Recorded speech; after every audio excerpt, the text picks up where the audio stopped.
I think the biggest change I've seen in myself, and probably the biggest thing I'm thankful for, is that it opened my eyes about what a person can achieve. Whatever the mind can conceive, the mind can achieve. Welcome to Agency in Motion, where we go behind the scenes of building, acquiring, and scaling modern agencies. Hosted by Tristan Pelligrino, this show is for agency founders, operators, and investors who want to grow smarter, structure better deals, and create lasting enterprise value. Let's get into it. We've had several conversations, right? Never really uncovered the reason you started a link building agency. Because I know if you think about digital marketing, if you think about even SEO as a whole, right, there's a lot that goes into that. Link building is one of those components. So what was the moment that you said, I have experience and I want to double down on link building and kind of push in that direction? What was that like?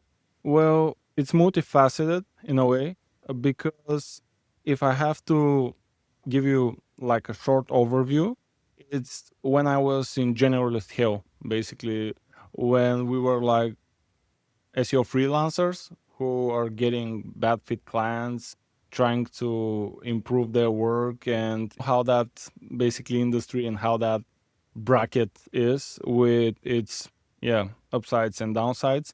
And as we were, let's call it, startup SEO agency, link building was something that was extremely hard for us, something that we didn't know how to do properly, efficiently at scale. And at one point, me and my founder, Deyan, we decided that we really need to dig into it. And it basically started as a natural flow. We started doing tests, doing outreach, figuring out some strategies that we were thinking they would work. Time passed, probably like 6 months, and things were looking really good. Like, interesting thing is that it was really bad. It was probably our weakest spot or vertical within what we were doing. And by diving really hard into it and obsessing about it, it became like our main thing. We became really good at it naturally. And as you know how it is with freelancers, Upwork was a big channel for us for client acquisition. So we started seeing an opportunity for people for link building specifically, and within the SaaS industry, B2B and whatnot. So this became like a driver for us, the opportunity I saw on there. And yeah, it just became something of a main service for us, let's call it. Basically, we were getting a lot of opportunities to work with tech companies or startups or SaaS companies that were in need of that off-page strategy. So we just started offering it and testing it and improving upon it, seeing what people need, what works. And at one point, Alex Hormozy is someone I really look up to. That really stuck with me was the one avatar, one service. And we had that discussion with me and my co-founder, and it was like basically the turning point. It was like, we're gonna do this service for this person. They could expect this and this super specific niche down, which by itself opens a lot of doors and provides a lot of opportunity. So yeah, that's how I would summarize it. God, so Kris, you're doing, it sounds like broader SEO is where you got your Yep. start, right? Yep. Found like this area of SEO, link building to build authority for domains. It was a hard process. And I know a lot of SEO agencies struggle with that. Did you fall into, like, how did you figure out that, hey, this is something hard to deliver, but we can do it well? Like, what was that process like? Well, it really falls back to putting the right systems in place and having like clear process of everything that you're doing, like having those SOPs. We were like really pedantic with having a really specific SOP and a process for every single thing, because we knew that in order for something like that to succeed as a service, it needs to be scalable. Simple as that. So when someone comes, we need to have immediately a clear idea of what needs to happen, how, or what are the unique things we can do to provide value as soon as possible. So this is something that allowed us to really impress like the first people we worked with and gave us a really strong validation that this is the direction we need to go into. Yeah. And What did you see as far as the gap between what other agencies were doing with link building and what you all could do? Like, what was that gap in the market that you saw? Well, in order for me to answer that, I need to just fall back a bit, circle a bit. So a lot of companies and vendors, they don't make the effort to at least partially educate their clients on the process itself. Because when a general SEO contractor or company, for example, comes to you, this is not something they specialize in. They think they know all about it and like everything about it. But this is like a whole segment that you really need to be in the trenches every day to do, so you can understand it and understand the value in what we are doing as a service, like the intricate things that are pushing that value towards your domain or your brand or whatever. So this is something that we put a lot of effort into, which is, I would summarize it as customer experience, just having really good onboarding, spending a lot of time talking with our clients, showing them stuff that we believe would help them, but also supporting them with proof, whether it would be social proof or specific case studies that would basically convince them not just of what we're doing, but for them to trust us and give us that time to work on the project. And this is something that really helped us, to be honest, because I don't think that people still understand the bandwidth that it takes and the logistics in order to run this efficiently. Like 70% of the heads of SEO and heads of marketing that I speak with, they understand the value, but they don't have the time and bandwidth to do it. Not just in terms of HR, but in terms of educating someone to do it in-house. So it's not justified in a way. So this is something that really propelled us in terms of growth. So education is important for your clients, understanding like all that goes into it. How did you educate clients in the early days? Like what materials did you use? Like how hard was that? It's hard because you're learning how to do it efficiently as you go, which is something pretty common for, let's call it a startup or a small agency. So what we're doing is something that really helped us a lot is having that in-depth onboarding. We really try to understand the business that we're going to be working with as in-depth as possible, like getting that information from them, like we're going to be a business partner to them. Because at the end of the day, they're the expert, they're the person who knows that industry, their USP, what makes them unique. And by us understanding that, the thing is that when we understand that efficiently and go really deep into the solution and the industry, that really propels our link building and digital PR efforts. Because it's like having an expert within the industry, an expert in the solution and product they have, but also an expert in off-page work and geo and whatnot. So it's a really good combination. And as for your question, how we did it is by having really good onboarding, having multiple calls with them where we explain things to them, they ask us questions, and having a really efficient communication process with them within the whole process, like the whole time we are working together. For example, with a dedicated Slack channel, having that back and forth a couple of times a day or a couple of times a week, asking them questions, answering their questions. At one point, you become really aligned with the client, with their goals, with the product, and they appreciate that. That is something that really increased our customer retention. So yeah, that's how we do it. And it's something that people really underestimate because this is one of the main drivers for us doubling down our customer retention. Got it. And Kris, you mentioned something earlier. It was the one avatar, one service. Mhm. And I think that's a really good outlook, especially when you're starting out, to be so focused on something. How hard was it though for you and your business partner, Deyan, to coming from an SEO background, right? There's more Yep. that you can do. How did those conversations go when you were trying to figure out, all right, are we going to lock in on link building or are we going to go a little broader to help people with their overall SEO strategy? Like, what were those conversations like? I think something that we talked about a lot is just measuring the upside and downside of making a decision like that. For example, enterprise company with 500 people comes to us and likes the link building that we are working and asks us for more. The idea is what's the upside and downside of that. So if we start working on additional stuff that are not within our scope, but we believe we can do as well. We're getting ourselves into another field, let's call it. Because when you have a really efficient process that's super specialized, it allows you to be really efficient with the delivery as well. Like people know what to expect, we know what to do, we know what the results would be because we've done it like 50 plus times. And if you start adding on to this additional verticals within the service, you're opening a door for, I would say, time that you need to spend that's not necessarily justified, because you might get short-term gains in terms of increase in revenue and whatnot, but focus is something that really propels growth. So to answer your question, we believe that it's much better to focus on that specific thing and develop it as much as possible, because the return on investment on being super niche down and super focused with what we do, I don't think there's anything else that could provide it, basically. So yeah. And you mentioned the importance of building a service that is scalable and how important like that SOP process is. Where did you get that discipline from? Because like early agency owners, and I remember the early days for me too. We're still trying to figure out what the process was. We were experimenting so much, and sometimes you didn't really know what would work the best.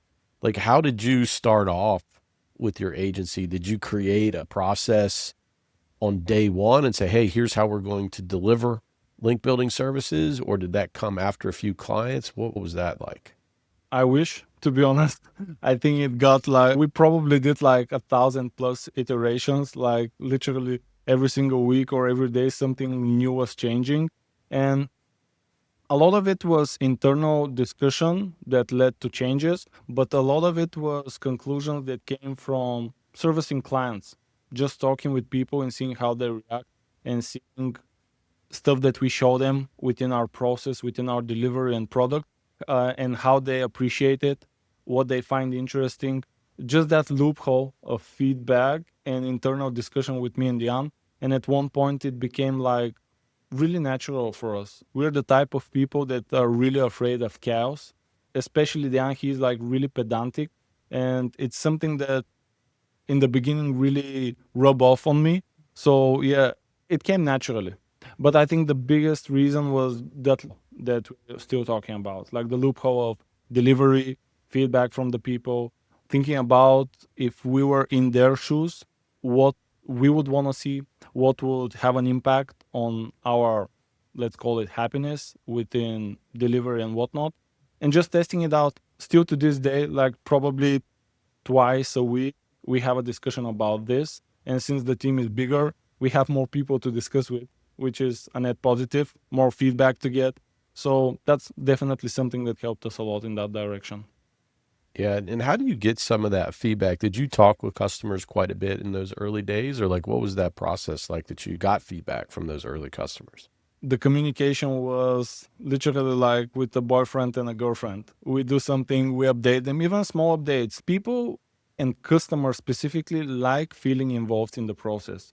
I always say to our team, and when we discuss it, like if something happened today, even if it's a small win or a change or something, just update our clients, let them know we're their top of mind, and they appreciate that because that compounds. Imagine doing this for a year, like twice a week. They start believing that every day we think about them, and we're working towards what they're doing, and they're left with this really good feeling. And I've talked with some of our customers, and this is something that they've confirmed as well. So yeah, at the beginning, I think this is crucial, and you have nothing to lose if you think about it. You should be all in. Like speak every day with people, let them know what you're doing, let them know what you're expecting to happen. Have clear communication in terms of we're gonna do this, that's why we're gonna do it, and you can expect this, we'll keep you posted. Just think about it, simplify it, don't overcomplicate things. And in the beginning, this is something that can really help you have that long-term relationships with the first clients or yeah, people you're gonna work with. Yeah. Surprisingly, Kris, I think a lot of agencies forget that having conversations with the customer is going to allow you to grow pretty much at any stage you're at as an agency. I even like having a lot of conversations with customers now still to understand how do they view things? How do they view the services that we provide? A lot of times you'll just miss something because you kind of view it through a lens of providing the service, but then you got to remember that there's a company on the other side and there's also your counterpart, right? You're working with someone who's responsible for your type of work that you're delivering as an agency. And they're just different perceptions there, different point of views. And it's important to actually have those conversations and understand like what they're looking for. What do they like? Do they not like? And I feel like sometimes as you grow, you lose sight of that, lose sight of the customer sometimes. And so what are some of the things that you're doing to still stay in tune with what customers are looking for and what their needs are? Well, I'm guilty of that as well. I gotta be honest. It's definitely something that has happened. I'm not gonna lie. And it's completely natural, especially when you're growing and you're trying to catch the next growth lever. But there's something I think about often and something I talk with Deyan a lot, and it's that it's much more efficient and easy to maintain a good relationship with the customer with everything that we've talked about rather than having to fix a relationship that, for example, has gone sour in some way or there's some misalignment. So if you think about it in terms of upside and downside, just having that constant communication with the client, whether it would be to a quick check-in or bi-weekly meetings. And this is something that we're still doing to this day. From the onboarding, 1 hour, if need be more, initial meeting where we literally make sure to clear everything, zero misalignment. If there was something that wasn't clear enough through our onboarding and demo calls or whatever, we make sure this is gone in the initial long or short meeting, it doesn't matter.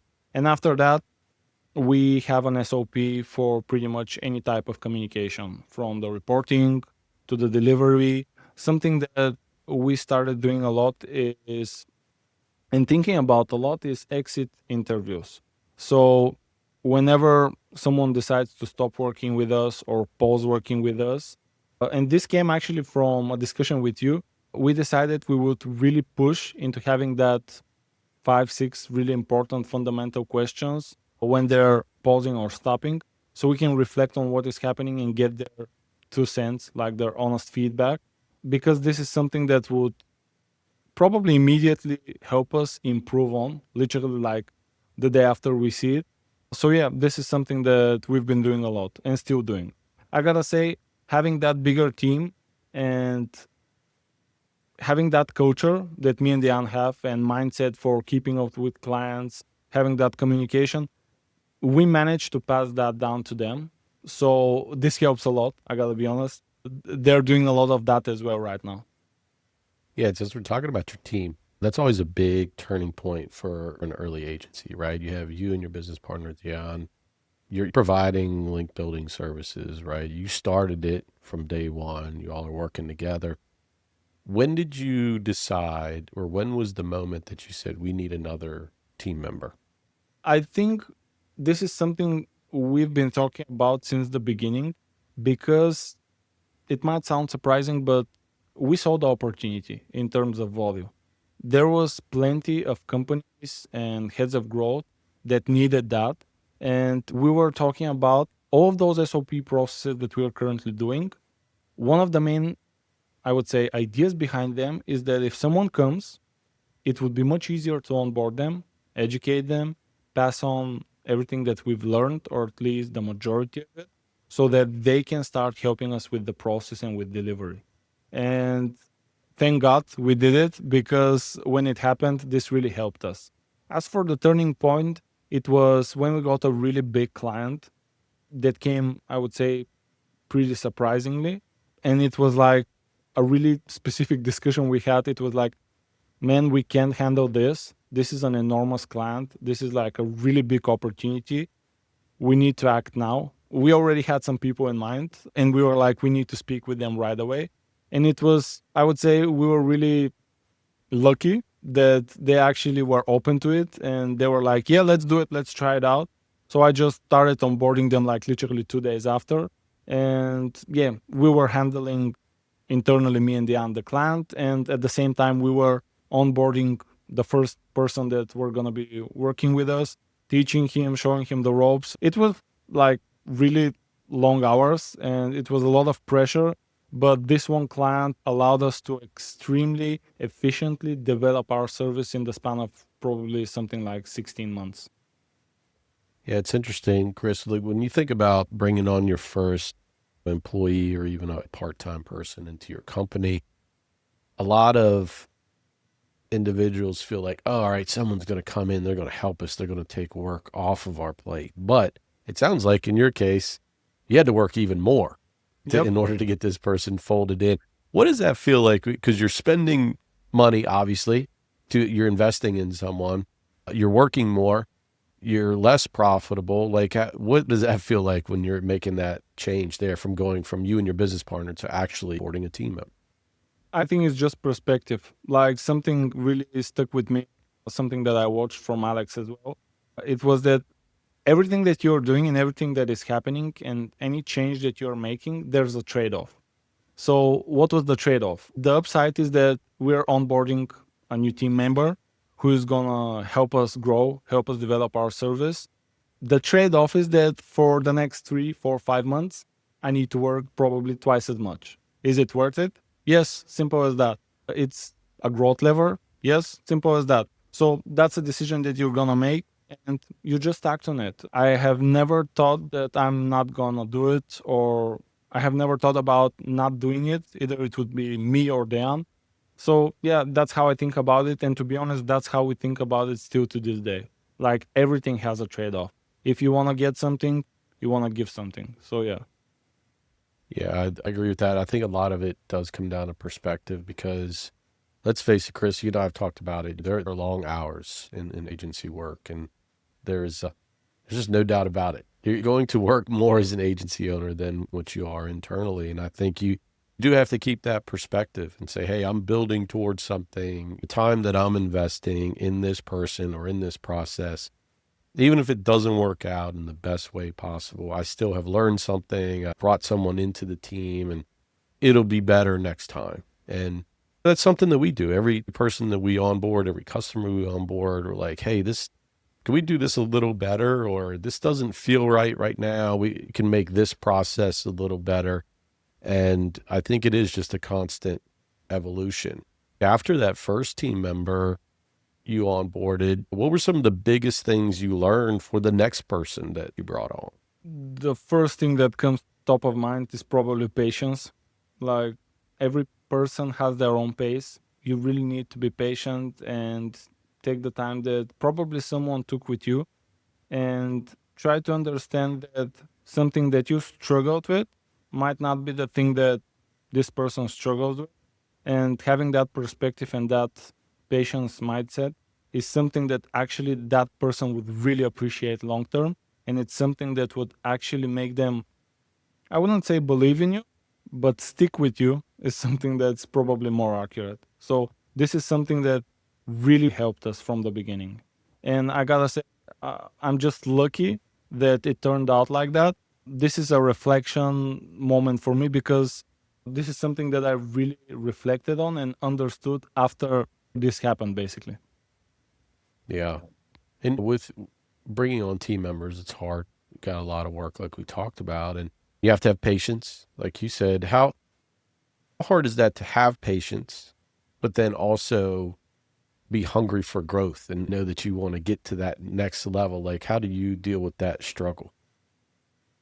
It's difficult. It's difficult for sure. I really have to salute every service-based business owner. I think this is one of the hardest journeys anyone can, at least from my perspective and from what I've done. So it's difficult to navigate, and it all falls back to perspective. It's something that you need to manage, and the more on pace you get with everything that is happening, whether it's good or bad, the more you can actually do and the more efficient you can be. And this is something that for me personally has helped me a lot. I don't get too caught up in the highs or the lows. If something happens, it happens. We're moving on. We're continuing with what we were gonna do, with what we set to do. Let's go. And I think this is the healthy approach. because thinking about the highs and the lows can really drain you. I've been there, and it could really have a negative impact, not just on you and your business, but also on your relationships with people, on your energy, on your social life. And it doesn't need to be that, because at the end of the day, it's life. Nothing is fatal.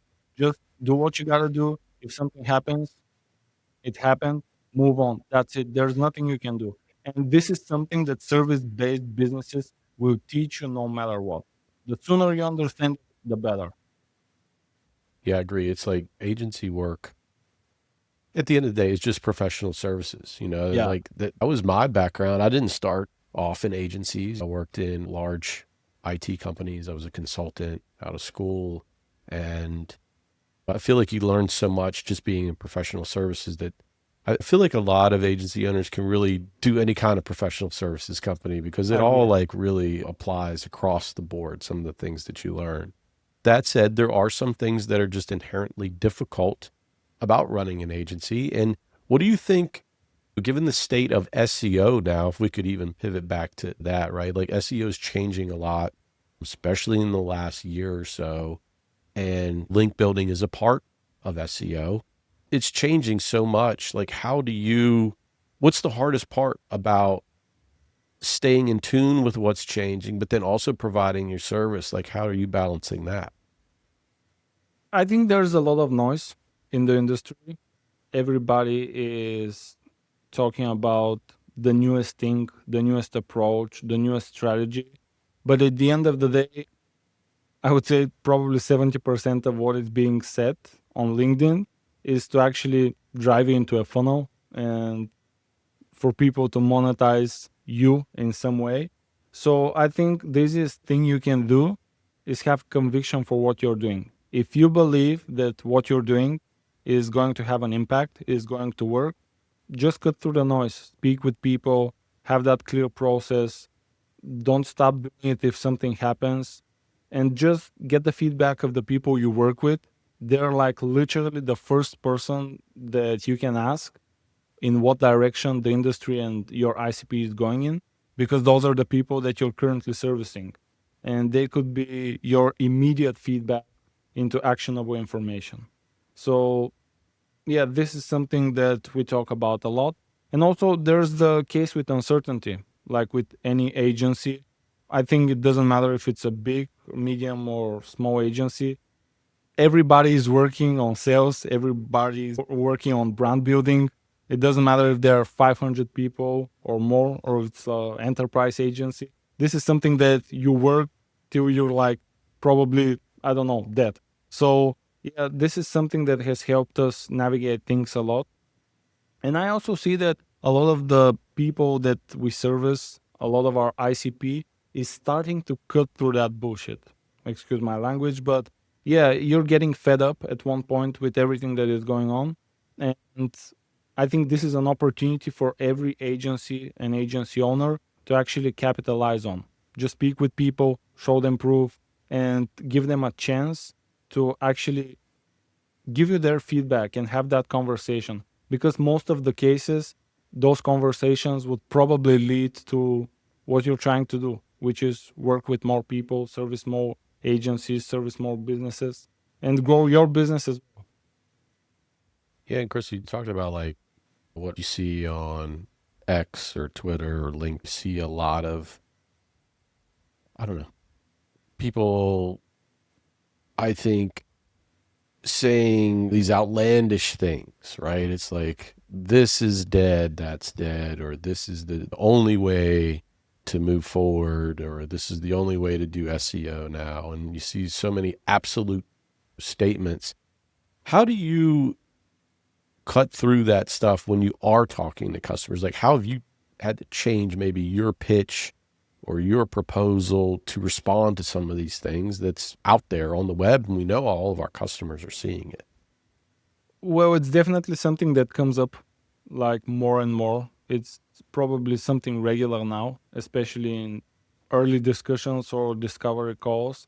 And I think the easiest thing you can do is leverage the data that the biggest companies in the industry are pulling in. This is something that you can definitely capitalize on as you speak with people with your ICP. Show them that things haven't changed, that if they have changed, they haven't really changed in the way they think, and the impact wouldn't be something outlandish or something different or something bad for their business.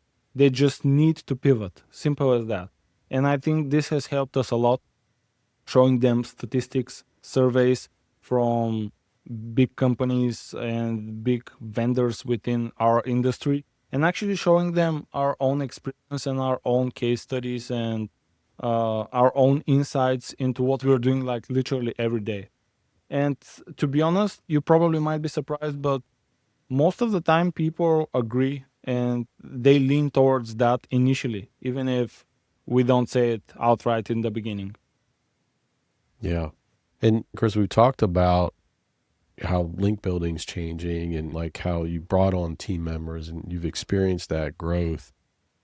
What do you, and we've talked about growth and kind of where you're headed a little bit in a lot of our conversations, but like, how do you think about your next step or like where you're headed? Because a lot of founders struggle with this. They're so deep into the work, right? The providing the service and making that better. They often forget to like look up and try to figure out, okay, where is this all going? Where is this all headed? How do you think about that now, like as far as what your next step is? I think that the first thing we are currently working towards as our probably primary focus in terms of growth levers is our brand awareness. Something that I really underestimated in the past 2 years is the brand and building the brand awareness, building your brand authority within the industry, because it really compounds. It's a discussion we have and we have been having lately a lot. If we started doing this 2 years ago, now we would probably be one of the main names within the industry just because it compounds so much and so fast. So, this is something that we decided should be a real growth lever for us, and we believe it would be. So, this is something that we're working on a lot currently. And something that we've been thinking about a lot is as search changes, like we talked about, whether it would be with link building or SEO, and it's becoming more multi-layered, multi-search as we call it, we're working currently internally on being able to provide that complete service, because link building off-page SEO is just one part of that service, one vertical of that growth lever. And having that complete, let's call it package or that Swiss knife, is something that companies really appreciate, because we've been testing it with some of our bigger clients. They want a vendor that can handle all of those stuff, whether it would be through that GEO narrative or off-page work. And they appreciate a vendor that they don't have to micromanage or worry about, and at the same time rely on them, because they understand how much bandwidth you need to have, the new hires, the educational stuff, the onboarding. And you might be surprised, but people, even companies that have the money and the funds to do it, they still want that vendor to help them. Yeah. And as you think about adding layers to your service while also thinking about the next phase of your company, like how do you feel like your role is going to change? Are you going to get out of delivery more and more into sales and brand building? Are you going to try to innovate the service? Like, how does your role change during that process? Well, I gotta be honest, I'm not in charge of delivery even right now. That's something that Deyan and the team is. I think I would probably lean even more heavily into the brand awareness and brand building. I'm already doing it on LinkedIn since it's our main driver for customer acquisition at the moment.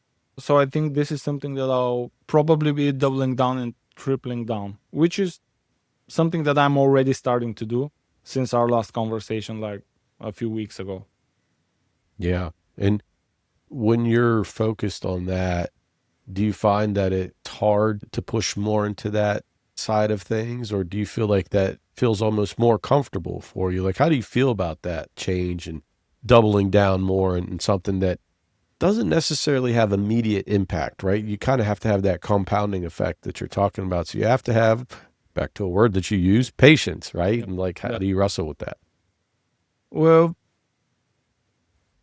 it might sound obvious, or yeah, it might sound like I'm repeating myself, but yeah, perspective, like thinking about what could have happened if I started this 2 years ago, how our brand could have looked like, seeing our main competitors and the biggest players in the industry and what they've managed to achieve, how much they've managed to scale.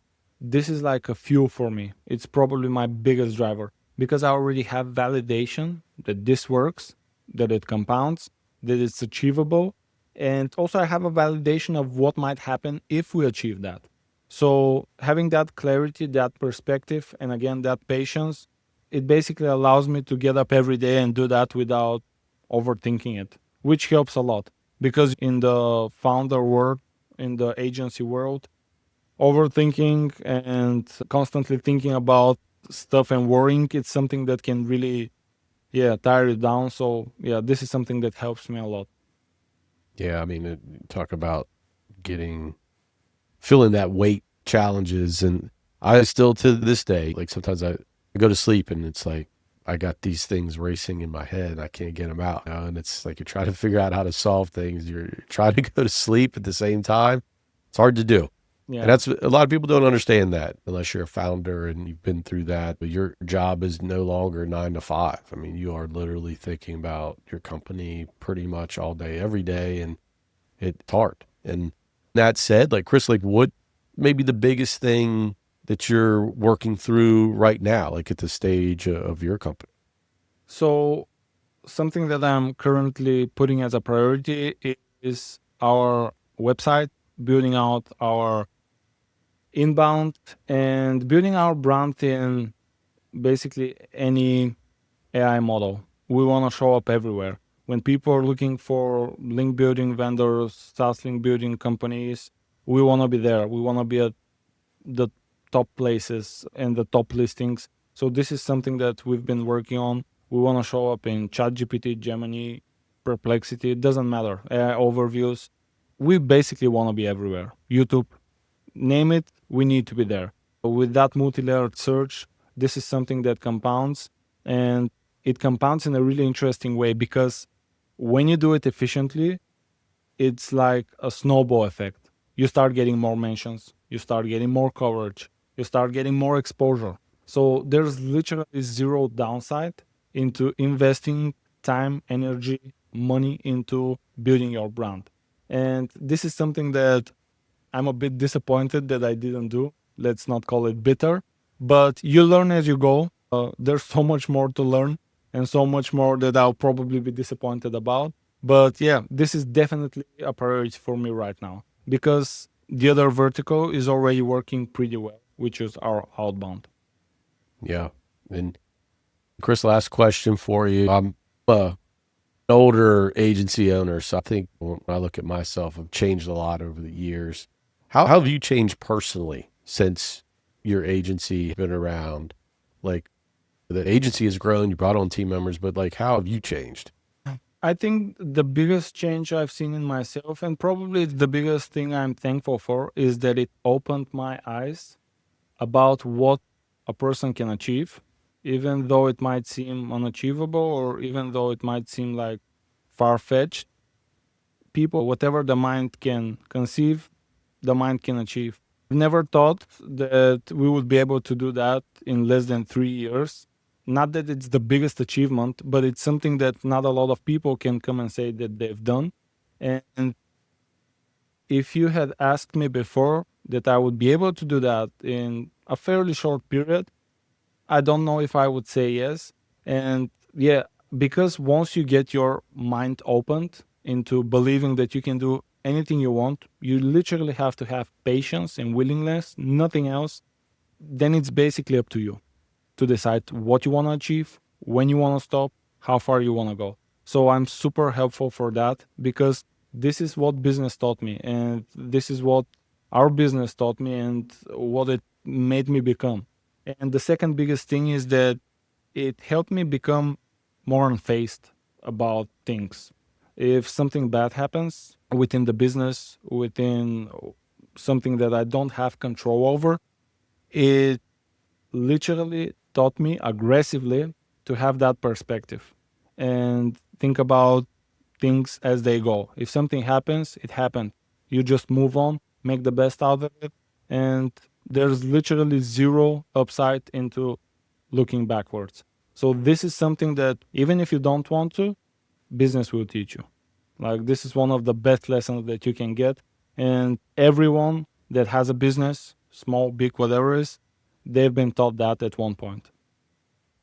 Yeah, I agree with that. I mean, you can go back and look at some decisions you've made and regret those if you want, but that's something I think agency owners figure out pretty quickly. It's like you can't control what happened yesterday. You can only focus on what's next, how to improve and how to move on. And I think the experience you've had in your first 3 years, I mean, it's great to see what you've built. And I think once you realize that, hey, I can build something from literally nothing into something that is providing for me, my family, my business partner, now what's next? Next Exactly. phase, and you have that commitment. So it's good having you on the show here today, Kris. Where should Likewise. people go to find out more about you and Above Apex and the link building services that you provide? What's the best way? Best way would probably be our website, which is aboveapex.com, or my LinkedIn. I'm literally posting 5 days a week there. I'm super active. Yeah, those are the two best places, I would say. All right, awesome. Well, great chatting with you again, Kris. It was good having you on the show today. We'll stay in touch and we'll talk soon. Likewise, thank you again for taking the time to speak with me, and hopefully there is some value in our discussion for founders out there. And yeah, we'll definitely keep in touch, and always love speaking with you. Thanks for listening to Agency in Motion. For more episodes, insights, and our latest thinking on agency growth and acquisitions, visit aragon-holdings.com and subscribe to the newsletter. We'll see you next time.